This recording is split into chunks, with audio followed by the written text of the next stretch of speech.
আসসালামু আলাইকুম। Iran America ইসরায়েলের যুদ্ধ বিরতি করে একটা লস হয়ে গেল। লস কি?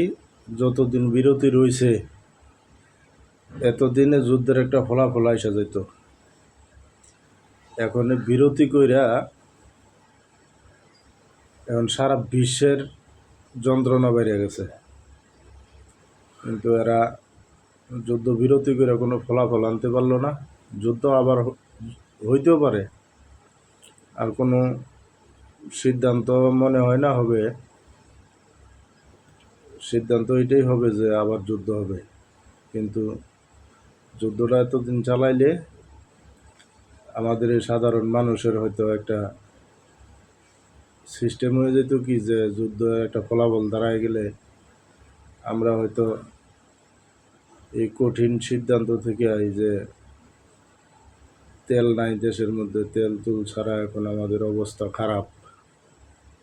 এখন আমরা তো কষ্ট করতেছি, এই কষ্ট থেকে মুক্তি পাইতাম। তো